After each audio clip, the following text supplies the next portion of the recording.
Now that you know the total expense for you to be eligible to take the NPTE, in today's video we'll be sharing how much it cost us to actually sit for the exam in the territory of Guam. So if you're interested, please keep on watching.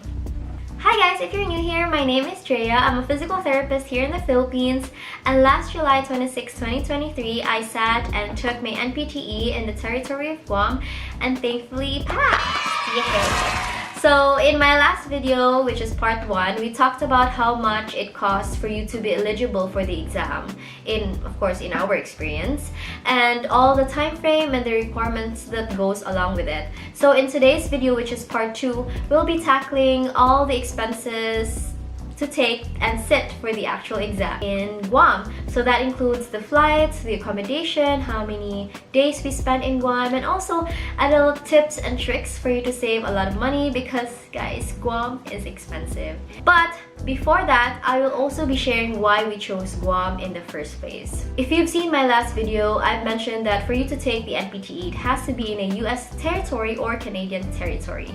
And yes, I've had friends who took the exam in Toronto, Canada early this year, and I've also had friends who took it in Hawaii, in US mainland, but most of the time, a lot of people really take the exam in Guam. For me and Brendan, there's a few reasons why we chose Guam as our location, which we will be sharing to you guys in today's video. So for me and my boyfriend Brendan, who took the exam with me, it was very obvious and clear that we're going to take the exam in Guam, and there's a few reasons for that. So the first reason was a practical reason because Guam is actually the nearest location to the Philippines in terms of taking the exam. So that means it also has the cheapest flight, right? So it's only 4 hours away from the Philippines, so it makes sense that it has the cheapest flights, right? If you take it in Hawaii, that is double the price, and if you take it in the mainland or in Canada, that is like quadruple the price. So we wanted to save a lot of money, so that is the reason why we took it there. Also, we wanted to prevent jet lag and all of that, or staying in a plane for a long duration. Me personally, I cannot study in a plane, so I don't want to spend like 15 hours on a plane, right? I can't do that, especially when you're preparing for the exam, right? The second reason, which is the main and probably the number one reason why we chose Guam as our place to take the exam, is it has the highest chance for you to get your visa approved, right? If you guys don't know, for you to take the exam, you need to get a US visa, right? If you have that already, then good for you. I mean, makes life easier. But for us, for me and Brendan, we had to get and apply for a US visa. So we applied for B1, B2 visa, which is a tourist visa. So that means we only get certain amount of time to go to a US territory, take the exam, and then come back, right? You have to come back because that's what B1, B2 visa is for, right? For tourists or a short business trip. And you might be aware, a lot of people have already abused B1, B2, right? Not only here in the Philippines, but all over the world. So the US Embassy or the US government are very aware of that, and they want to prevent that, right? So one of the main things that they look out for is getting that impression from you that you are going to come back and you are not going to overstay. So the best way to get that impression over to them is making sure that you schedule your exam to a place that's really practical and very convenient, right? And Guam is the perfect place for that. It just makes sense to me, and also I guess to the US government as well. So that's probably the reason. I'd like to think that's the number one reason why if you apply a visa in Guam, you usually get a higher chance of getting accepted. Also, for me and Brandon, our priority was really to take the exam, right? The longer you delay the exam, there's a higher risk for additional requirement. In fact, FSBPT already announced that 2024 NPTE will have some changes in terms of the questions. I think they will have lesser questions, and also with the exam, they also have a lot more videos than 2023 and the previous exam.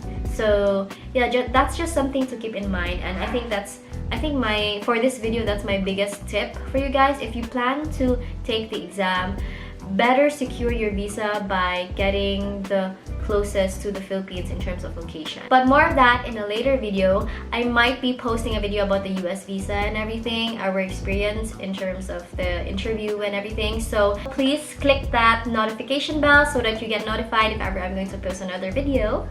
But anywho, moving on. So once we got our visa approved, which was May 9, our interview was May 9, and we had to wait a few days for our passport to arrive. Once we received that through the mail, we started looking out for our flights. So we actually booked our flight a little later. So we booked it June 5, 2023. We booked it through Jeju Air, Cebu to Guam, which we paid for 21,042.94 pesos. And on the same month, we also paid and booked our flight through PAL, Philippine Airlines, from Guam to Manila, and we paid 14,747. And on the same month as well, we booked Philippine Airlines Manila to Cebu, which cost us 4,000 pesos. So for our flight, in total, we spent 39,789.94. So this is already inclusive of the baggage and everything. So yeah, this is back and forth. So this is to Guam and Guam to Cebu. Okay, so you might be curious why we booked our flights separately and why it was so expensive. But the main reason really is that during that time when we tried to book our flights, there were so many stories going around about the the Philippine immigration in terms of like them asking requirements, like crazy requirements that you'd never think of bringing. So we were so afraid of that and we wanted to bypass Manila. So that's the reason why we booked through Jeju Air, Cebu to Korea, Korea to Guam instead. So that was the main reason, because we just couldn't risk anything that could stop us from taking the exam, because again, this is like a once in a lifetime opportunity. So yeah, that's the reason. Okay, so moving on. So for the accommodation, we actually booked this late. I think, in my opinion, it's really late, but almost towards July. I think we booked it actually in the month of July already. But this was because we were looking for the cheapest hotel or the cheapest accommodation, and we were still deciding if we wanted Airbnb or a hotel. But we ended up staying at Days in Guam, and we spent 7 nights in total, and we spent $187.43 each, which is 10,393 pesos. So this is for 3 people actually. I mean, the room that we booked is actually good for 3 to 4 people. And like I said in my previous video, I actually took the exam with my boyfriend Brandon and my friend Thea. So there were 3 of us in a big room, and yeah, so 10,393 each. Okay, so why did we choose a hotel instead of an Airbnb? Okay, it was actually, I think I was the one who actually decided on this because number 1, this was the cheapest. Number 2, I did not want to book in an Airbnb because I wanted, someone to be in the hotel or in the facility like 24/7, because I was just so scared and anxious if ever we needed, additional requirements, or maybe emergency scenarios where someone's passport can get lost, whatever, and then we needed like assistance like right then and there. So yeah, that's why we chose a hotel instead of Airbnb. But mind you guys, Airbnb is also not that cheap. It's almost the same with the hotels there.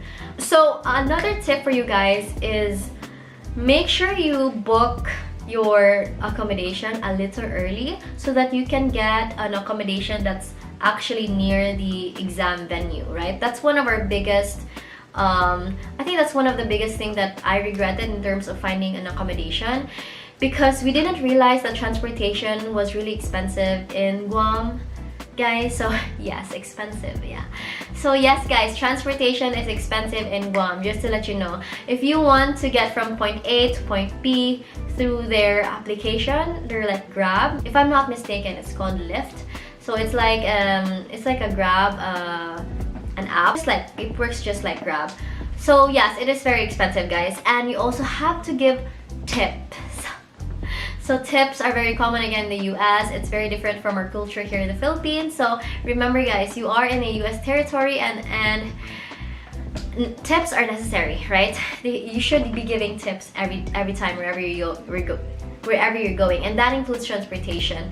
So if you want to reach from point A to point B, the minimum I think is $15, $15 to $20, $15 excluding the tip, right? So from our hotel to the exam venue, it costs us anywhere from $19 to $23. Yeah.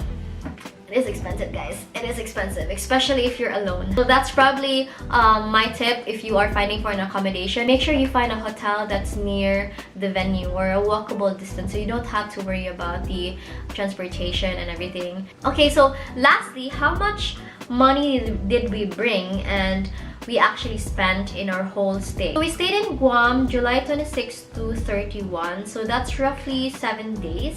So that's 7 nights in our hotel. And you know, in terms of the expenses and how much money you'll bring, that will really depend on you and how much you're going to spend and what foods are you going to try in Guam. So in total, I spent $82,182.94.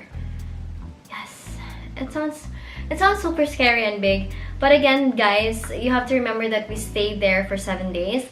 A lot of people I know only stay like for a few days, like 3 days or 2 days even for the exam. So again, that is very dependent on how many nights you stay, your budget, if you're doing a lot of shopping. That will really depend on you. But for us, we stayed a little bit longer because we kind of wanted to enjoy.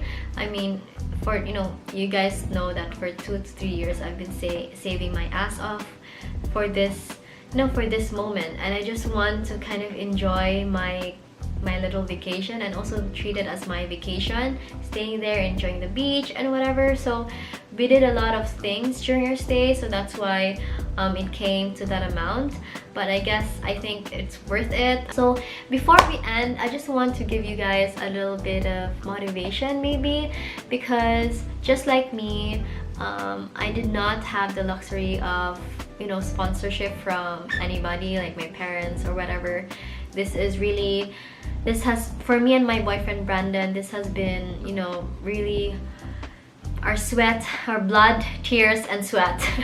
So I know a lot of people can relate to, and sometimes through the whole process of saving and studying and preparing and all the unexpected things that could happen, it gets overwhelming sometimes, and I definitely experienced that. So if you are in that situation right now, if I can do it, you can too. So just pray and everything will be alright. This is for our future and it's going to be worth it in the end. So I hope that this video was able to help you in some way in terms of your budgeting. So I think that's it, and I will see you in my next video.